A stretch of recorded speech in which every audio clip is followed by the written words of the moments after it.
Welcome to the Tech Egg. Don't get scrambled. Enjoy the video. Start with the dough. In this video, I will explain how to make cube rolls. First, combine 2 1/4 cups of all-purpose flour, 1/4 cup of granulated sugar, and 2 1/4 teaspoons of active dry yeast in a large bowl.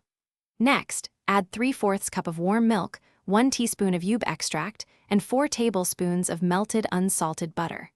Mix until a shaggy dough forms, then knead for 10 minutes until smooth. After kneading, place your dough in a lightly oiled bowl, cover it, and let it rise in a warm spot for 1 to 1.5 hours, or until it doubles in size. While it proofs, prepare your delicious cube filling. Mash about 1.5 cups of cooked cube with 1/4 cup of condensed milk and 2 tablespoons of butter until smooth and creamy.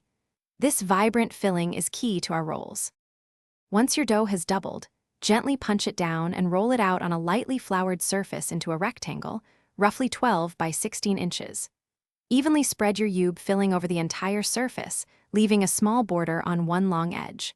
Tightly roll the dough from the opposite long edge, then slice it into 12 equal pieces.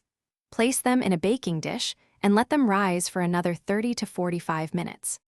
Preheat your oven to 375 degrees Fahrenheit. Bake your beautiful cube rolls for 20 to 25 minutes, or until they are golden brown and cooked through. While warm, brush them with a simple glaze made from 1 cup of powdered sugar and 2 tablespoons of milk. They are best enjoyed fresh. Don't forget to check the description for a link to the new Kindle Paperwhite and other great deals. Thanks for watching. Consider subscribing if I helped unscramble your problems.